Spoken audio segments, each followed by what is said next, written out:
When I was 8 years old, my father looked me in the eyes and said something I never forgot.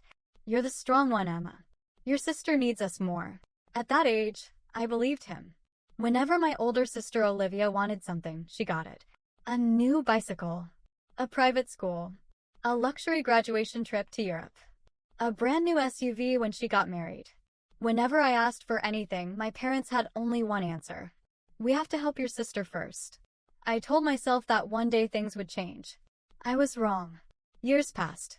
Olivia married a wealthy businessman named Ryan. They bought a beautiful house. They posted smiling family pictures online every week. Everyone thought they had the perfect life. Meanwhile, I worked every single day. While my friends partied during college, I worked night shifts, while others bought expensive clothes. I saved every dollar. By the age of 32, I had built my own software company. Quietly, without help, without investors, without family support. No one knew I had become a millionaire. Not even my parents. I preferred it that way, because money changes people, especially family. Every Sunday my parents insisted on family dinner. Not because they missed me, because they wanted everyone together. Or at least, that's what I believed. One Sunday changed everything. The dining table was filled with expensive food: roasted chicken, fresh bread, wine, desserts. Olivia walked in wearing designer clothes. She immediately started bragging. "We're remodeling our vacation house." Ryan smiled proudly. "Dad says he'll help with some of the costs." My father laughed. "Of course." Then he looked at me. "So, Emma, still living in that little apartment?" I smiled. "Yes." Olivia smirked. "You really should think bigger."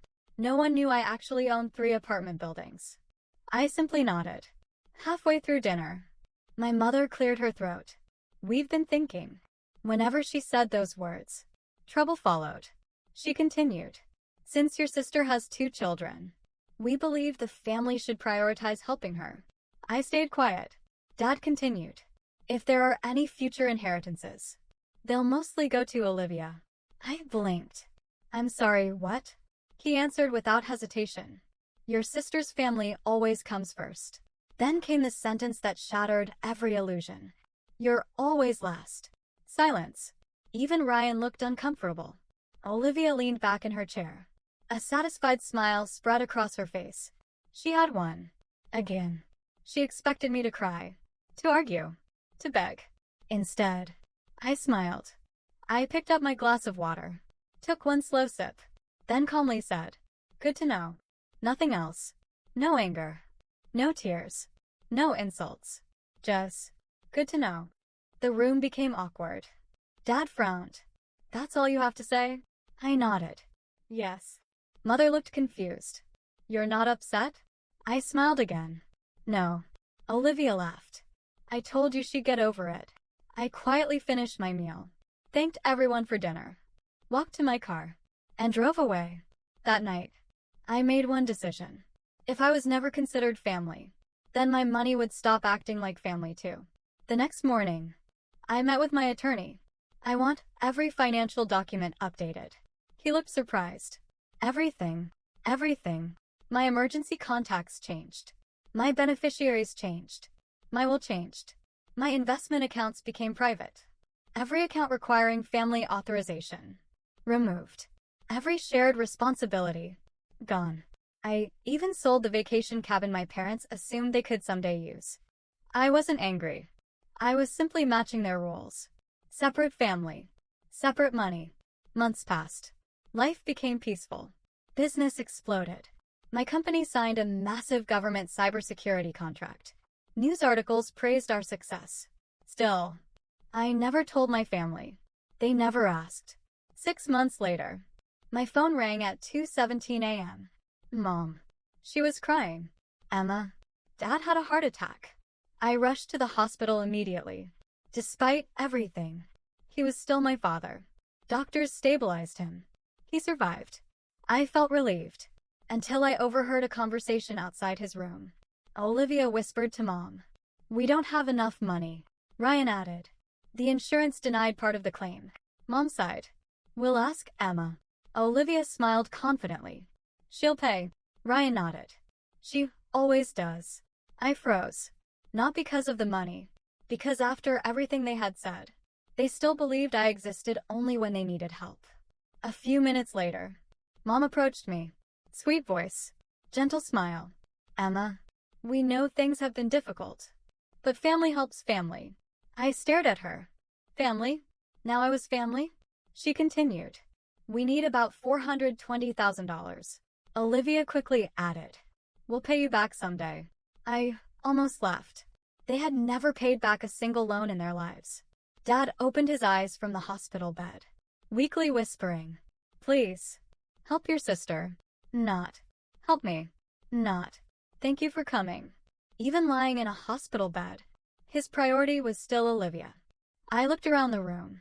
At my parents. At Olivia. At Ryan. Then I remembered the dinner table. Your sister's family always comes first. You're always last. I smiled politely, the exact same smile I wore that night. And I repeated the same 2 words. Good to know. Everyone stared. Confused. I calmly continued. You made your family priorities very clear. So I followed your advice. My finances are completely separate now. My money follows the same rule. Olivia's smile disappeared. What are you talking about? I answered calmly. You chose your family. I chose mine. There is no shared account, no shared future, and no shared responsibility. The room fell silent. Mom's hands started shaking. Dad couldn't speak. Ryan looked at the floor. For the first time, Olivia realized something. She had spent years believing she would always have someone else to pay the bills. Now, there was no one. Not because I couldn't help. Because they had taught me exactly how family should work. I simply followed their lesson. As I walked toward the hospital door, I turned back one last time. You said I was always last. I finally accepted it. And acceptance is surprisingly expensive. The door closed behind me. For the first time in my life, I didn't feel rejected. I felt free. The hospital door closed behind me. For several seconds, no one moved. Inside the room, my mother stared at the door in disbelief. Olivia finally broke the silence. She's bluffing. Ryan nodded. She has money. She'll come back. My father closed his eyes. For the first time in years. He wasn't sure. The next morning my phone exploded with messages. Mom, please don't do this. Olivia, Dad could die because of you. Ryan, we always knew you'd help. I replied to none of them. Instead, I called the hospital billing department. Please tell me my father's condition. The woman answered kindly. He's stable. He'll recover. I smiled with relief. Then I asked one more question. Does he qualify for a payment plan? Yes. Good. That meant they had options. They simply wanted the easiest one. Me. A week later, Dad returned home. Not to celebrations, but to reality. Medical bills, mortgage payments, credit card debt, car loans. The vacation house they proudly showed off online was still unfinished. Ryan's business had secretly been losing money for almost 2 years. Olivia had no savings. They had lived on appearances. Meanwhile, my life became even better. I expanded my company to London, signed another major contract in New York, purchased a beautiful estate overlooking a lake, but I never posted any of it online. Success doesn't need an audience. 3 months later, I received an invitation. Family reunion. Hosted by my parents. Against my better judgment. I went. When I arrived, everyone was unusually polite. Too polite. After dinner, Dad cleared his throat. Emma, I owe you an apology. I waited. He looked older than before. We were wrong. Mom began crying. We favored Olivia all these years. We thought you didn't need us. Olivia lowered her head. I was selfish. I knew what they were doing. I never stopped them. For the first time, she admitted it. The room fell silent. Then Ryan stood up. We're selling the vacation house. The SUV. The boat. We've realized we've been living beyond our means. He handed me an envelope. Inside was a handwritten letter. It wasn't asking for money. It was an apology. Weeks passed. Something unexpected happened. My parents stopped asking for help. Instead, Dad found a part-time consulting job. Mom started selling homemade baked goods. Ryan worked 2 jobs to pay off debts. Olivia returned to university to finish the degree she had abandoned years ago. For the first time, everyone carried their own weight. Nearly a year later, Dad invited me to dinner again. This time, there was no expensive food, no fancy wine, just homemade soup, simple bread, laughter. Dad stood and raised a glass of water. I've spent years believing love meant giving everything to the weakest child. I was wrong. Love means treating your children fairly. He looked directly at me. I'm proud of you. Those were 4 words I had waited my entire life to hear. As dinner ended, Dad handed me a small wooden box. Inside was an old silver compass. It had belonged to my grandfather. I was saving this for Olivia. He smiled sadly. But your grandfather always said, the compass belongs to the child who finds their own way. It was always yours. Tears filled my eyes. Not because of the compass. Because for the first time, he saw me. Months later, Ryan and Olivia paid off their medical debt. Slowly, without asking anyone else. The struggle changed them. They became humbler, kinder, more grateful. Sometimes, people only grow after losing the safety net they took for granted. One evening, I received another phone call. Mom's voice was calm. Emma, we don't need anything. I just wanted to hear your voice. I smiled. I've missed you too. Years passed. My company became one of the largest cybersecurity firms in the country. I established a scholarship for students who had been overlooked by their families. Its name was simple, the Good to Know Foundation. People often asked why I chose that name. I simply smiled.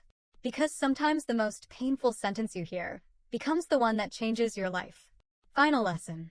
Revenge isn't always about destroying the people who hurt you. Sometimes, the greatest revenge is quietly building a life so strong that their approval is no longer necessary. And karma has a way of teaching lessons that pride never could. Those who expect unconditional sacrifice while offering conditional love eventually discover a painful truth. Respect cannot be demanded. It must be earned.